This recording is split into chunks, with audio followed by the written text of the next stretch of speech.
You got candy. You better hide that from your kids. Have you ever tried these? Mm-hmm. Should I have them? Do you want one? No, I don't like sour. I'll give you a sweet one. Are they sweet? One is sour, one is sweet. Twin snakes. Oh.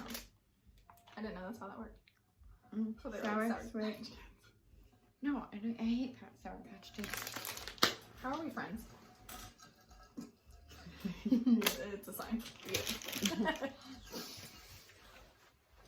I like the way these dingle in my ears. Before we get into this video, I just wanted to give a disclaimer that this is only for entertainment purposes and we don't want to hurt anyone's feelings. So try to listen to this video open-minded and remember that this is all just for fun, just little things that get under our skin or did get under our skin when we were pregnant, and I hope that you enjoy the video. Let's get into it.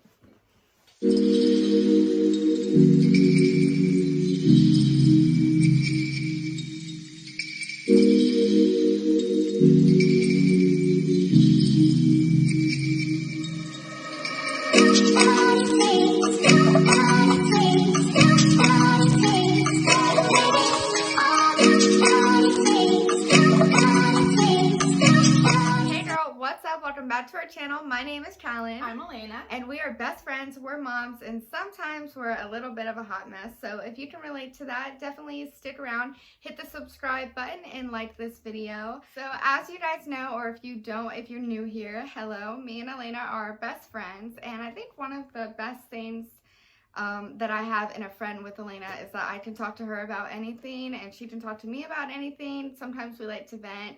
You know, we like to spill tea a little bit, and today we're going to be talking about our pet peeves. We're going to be doing a little bit of venting with all of you guys, so go ahead and grab your wine, grab your snacks or your White Claw, and stick around for the video. We're going to get right into what really irks us. Yes, I said irks. Your Red Bull if you're me at 5 o'clock at night. It's fine. Yes, it's perfect. Okay. My first thing that I want to talk about today, it happened with both my pregnancies. So I am 4'11". So when I'm shouty, yes, I'm a little girl. So tiny. But if you can't tell, yeah.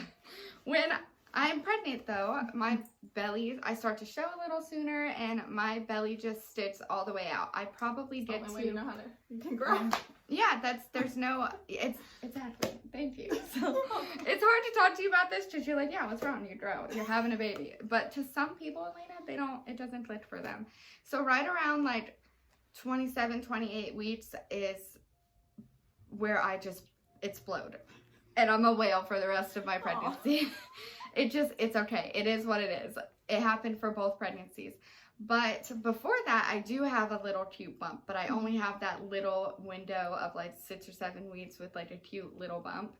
And then like I said, it just pops out, and I'm huge, and you can definitely tell that I'm pregnant. And, you know, I really think that it's because my torso is like less than a foot long. So baby's got about this much room.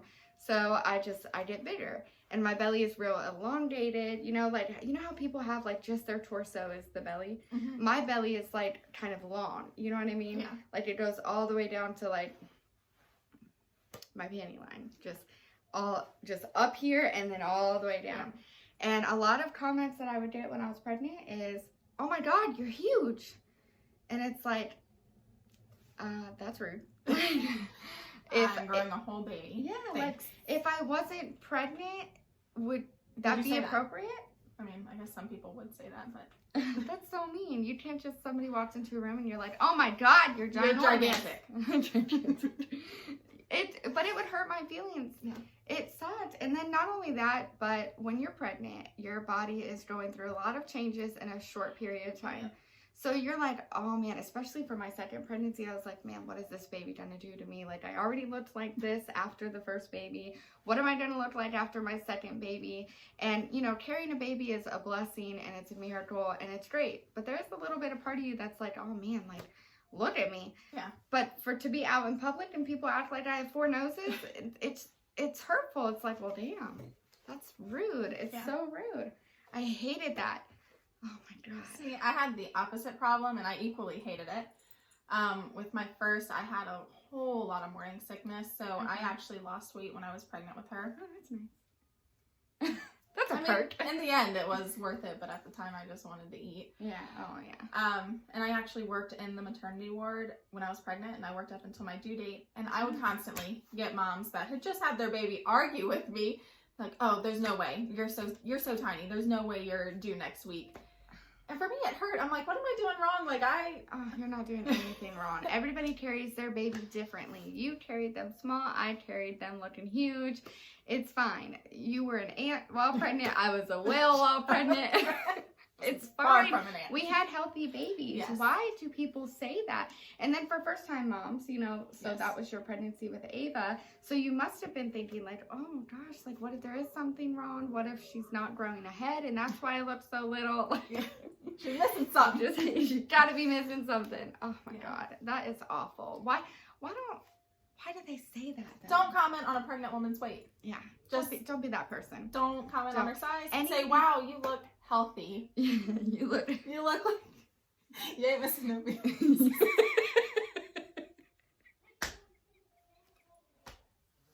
What the fuck is wrong with me? Just wait.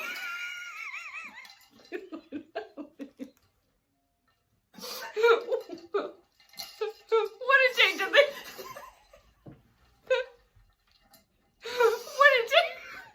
Wouldn't change a thing about you. You look fine. No, but seriously, please don't be that person.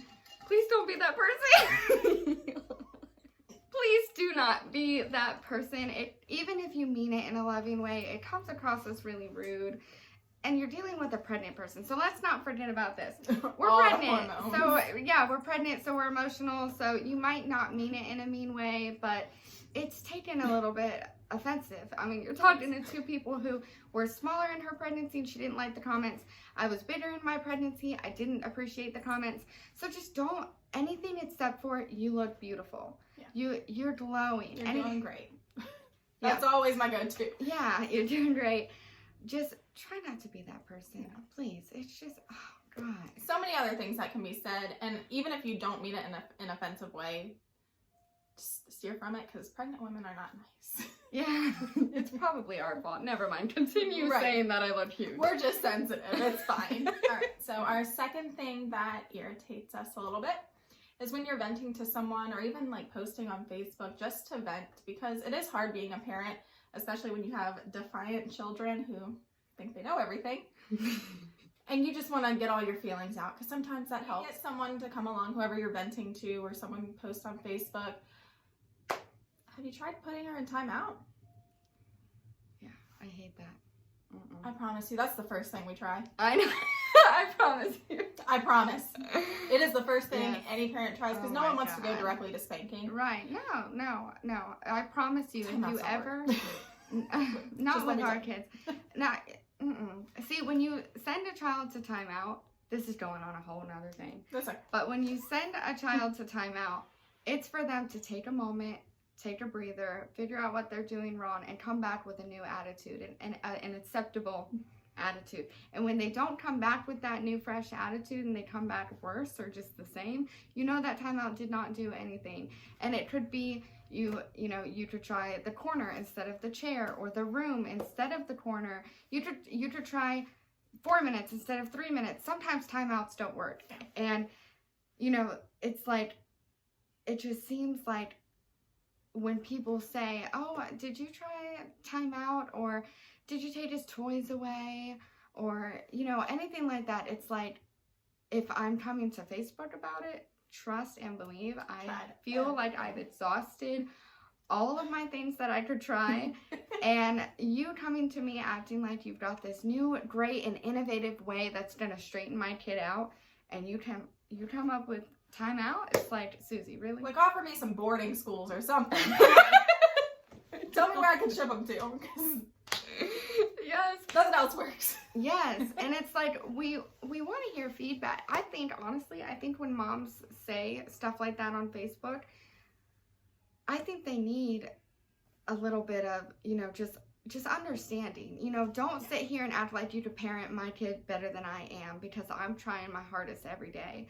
Instead, give some words of encouragement, or like level with me and be like, girl, Ryder did the same thing the other day. It's okay. You know what I mean? Like, make me feel like it's normal, because this kid is making me start to feel like I'm crazy.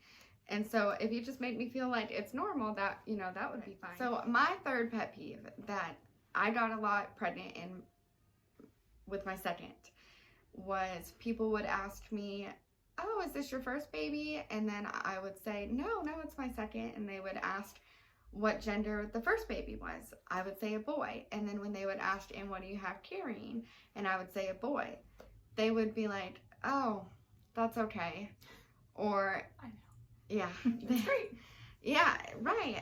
It would, you know, it just, you know, or when people, I'm pregnant, okay? I'm pregnant and I make it very known that this is our last baby, you know, pretty much everybody that I ever met. Oh, this is our last, yeah, this is my last pregnancy. We're done after this. I've got my 2 boys. I'm officially a boy mom, you know what I mean? And they're just the people who are like, but did you want a girl? And I had a hard time answering that, because yes, did I think that I wanted a girl? Did I think that I would just be so blessed to have my little girl because I'm done having kids, and then I'd have my boy and my girl and my perfect family?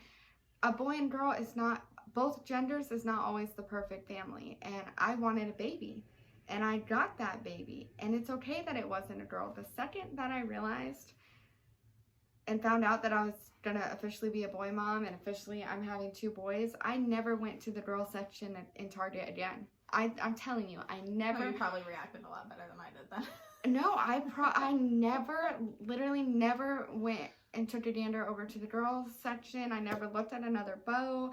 I didn't, because I fully accepted that I was having a boy mom. You know what I mean? So it was really frustrating for me when people, you know, here I am, I wanted this baby, I'm pregnant, and it's another boy, and you want me to say I don't want him? Yeah. That is like, you're making me feel like, because I already have a boy and now I'm having another boy, he doesn't need to be celebrated as much because, oh, wait, you did the boy thing, we did it. And it's like, no, he deserves to be just as welcomed as any other baby. You know what I mean? Exactly. Oh my God. It was just, it was hurtful and it was frustrating. I can't tell you how many people, friends and family, tried to call me out for that. And it's like this weird, like, conversation where you're dodging anything that you could, you know, possibly sound like you're not happy with the boy that you're having, you know, the second boy that you're having. Or like they feel like they have to console you because you're upset about Yes. Okay. Yes. Thank you. You said it perfectly. Yes. Mm-hmm. Yeah. And that's part of the reason why I didn't have a gender anything. Aww. Because I started to feel like it was a boy and I was like, oh shit, I can't relate. I was completely shocked. Oh, really? You totally thought it was going to be a boy? That ultrasound was interesting. Oh, okay. So I decided not to have a gender reveal because you know how when you're pregnant you have crazy dreams, but then sometimes the dreams, like, they just feel so real and you feel like it's the universe trying to tell you something. You know what I mean? Mm-hmm.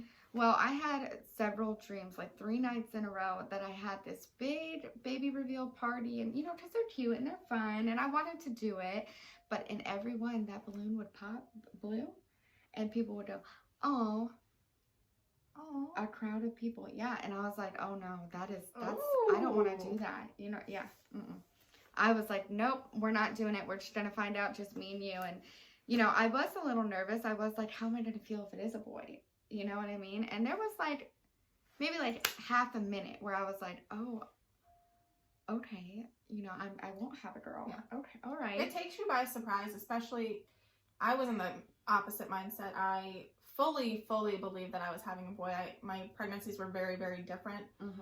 And thank God we didn't have a gender reveal, because my reaction was like, it wasn't bad, but I was just so much in shock. And the ultrasound tech, it almost looked like you weren't happy. No, not at all. Oh, okay. The ultrasound tech, she said it very nonchalantly, like she was doing the ultrasound. She's like, okay, are we finding out what we're having today? And I was like, yes. She's like, okay, it looks like a girl. And I lost it. I completely, like, hysterically started laughing. Like, I could not stop. And Tyler was like, what is wrong with you? And I was like, I can't stop. And the ultrasound tech had to tell me, you need to stop laughing. I can't finish this ultrasound. I was just completely in shock. So it definitely took me a little bit to be like, you gotta be fucking kidding me. Right. So our 4th pet peeve is advice, or I guess judgments from people who do not have children. because we have all at one point in our lives said, oh, I'm not going to be that mom. My kids aren't going to do that. You're going to do it. You're absolutely going to do it. More than once. It's not easy. Mm-mm. I told myself that my kid was going to eat organic and healthy, and here we are, chicken nuggets every night. Mac and cheese. I have a story kind of opposite to that, where somebody wasn't judgmental and they actually did help me. Just a real quick little story time. Me and Ryder were on a plane ride to come here to Virginia from Texas. And on the last plane ride, so we had to do like two, with a 2-hour layover in the middle. And we're on the last plane ride, and we're, you know, one of the first people to get on, and we've got to wait for everybody to shuffle through into the plane and put their things up and sit down. And then I have a stewardess come up to me and say, ma'am, I need him to get in the seat and have the seatbelt on, or we can't go. So I was like, oh, okay, sorry. I didn't even realize that it was time to go. Right. You know, we had been sitting there for like 30 minutes. So I was like, okay, Ryder, we've got to sit up now. You can take your seatbelt off later. Just, we need to buckle in now. And he is kicking and screaming. Man. Kicking and standing up. He's hitting That's like me. Worst fear on a plane. Yes. Ugh. Yes. And it was almost like in his little 2-year-old mind, he was like, well, the last time you told me to sit down, I sat for a long time, and I don't want to sit for a long time again. When am I going to be able to get up? And he would not, I'm telling you, like, I could not get him to stay down to buckle in his seatbelt, kicking and screaming and everything. And she says to me, the same stewardess comes up to me and says, ma'am, we cannot start going until he sits down. I have tears in my eyes at this point, and I'm like, I'm sorry. And I'm like, Ryder, please. And I'm crying. And I'm like, Ryder, please just sit down. Please. I'm begging with him. I'm like crying. And everybody's just kind of staring at me. And then from like 3 rows back, this little bit of an older woman comes up and she goes, hey, can I sit down with you? And sits down, gets him buckled in. And I'm like shaking. I reach down for his tablet and I give it. And she was like, it's okay. Just, and I sure did turn towards the window and cried while she entertained my son for about 10 minutes. I got it together and we rode the rest of the way. But I'll never forget that woman. I was so grateful that day. Just see that we're all human, and it's hard being a mom. The 5th parenting pet peeve that really bothers me is when something happens between the kids and the other parent doesn't really do anything about it. It's really frustrating to have to watch your kid have to learn a lesson that not all people are nice, and I think they all need to learn it. But sometimes it sucks. You know what I mean? Everybody parents differently, and everybody may not correct their kid when you feel like the child should be corrected. Yeah. And the perfect example of that is one day, another mini story here. Me and Ryder and Maddox went for a little walk to find new friends around the neighborhood. It was right at the beginning of quarantine, and I was letting him ride his bike, and anytime that I would see kids at a park before they closed or outside riding their bikes, I would, stand off to the side and let Ryder try to go talk to them. And on this walk, we found this little boy who his mom told me that he was starting kindergarten. And she points him out and she goes, oh, my son's right over there in the red shirt. And so I said to Ryder, he's starting kindergarten too. Why don't you go say, hi, my name is Ryder, and ask if you can play with him? So Ryder has his Paw Patrol helmet on, and he gets off his bike and runs over to this little boy, and he goes, my name's Ryder. What's your name? And I don't know what all happened in that interaction because I couldn't really hear, but Ryder comes back so upset, and not like ugly cry drama upset, genuinely just, I want to leave. That little boy said Paw Patrol is for babies. Aww. Yeah. And Ryder loves Paw Patrol. Be there on the devil. Yeah. Ryder loves Paw Patrol. It really hurt his feelings, and he's like, that's not a baby show. And so I said to Ryder, I said, no, buddy, that's not a baby show. It's okay that you like Paw Patrol. And I said, some people like different things, and that's okay. But it's not a baby show, and it's okay that you watch it. Well, the mom is standing right there, so I didn't say anything wrong. I'm just saying to Ryder, it's okay that you like it. People like different things. But in my head, I'm thinking that was rude. Yeah. It is not a baby show. Yeah. What? You know what I mean? Like, it's a pretty cool show, dude. What's wrong with you? What do you want? Yes. I thought, he was genuinely upset and I felt bad for him, and I didn't, like, he really likes it. It's one of his top 5 favorites. So I didn't want him to, like, not like it anymore. That's like, I mean, first off, half of your toys are Paw Patrol. You better still freaking like it. But the mom goes, "No, buddy, Paw Patrol's cool." And I was just like, yeah, right. Do you have a story like that where you felt like the parent, like, definitely should have, like, stepped in a little more, or, like, whether it was like a minor little sharing tiff or, like, just whatever, where you just felt like, okay, I don't really want to bring my son, you don't have a son, my daughter, my Ava around here anymore. I don't want to bring her around here anymore because I don't like how they interact. Has that ever happened to you? Thankfully, no, but we also, like, we kind of stayed to ourselves, I guess. Like, I feel bad saying this, but, like, I don't bring her in places where she's, like, around other strange children besides school, and of course I can't control what happens. I cannot stand when Ryder's throwing a tantrum and people act like, oh my God. I just don't understand, because I never had to deal with that. And it's like, maybe we're the weird ones. I don't think so. Maybe there are kids out there that really truly just don't have tantrums, and we're just over here thinking it's normal. There's no way. That was our video today. I hope you enjoyed sitting with us, hearing us vent and laugh, and just going over our pet peeves that we have as parents. If you guys like videos like this, make sure you hit that subscribe button over here, and like this video, and go ahead and comment down below what some of your pet peeves are. Make us feel a little bit less crazy, and we will see you next time.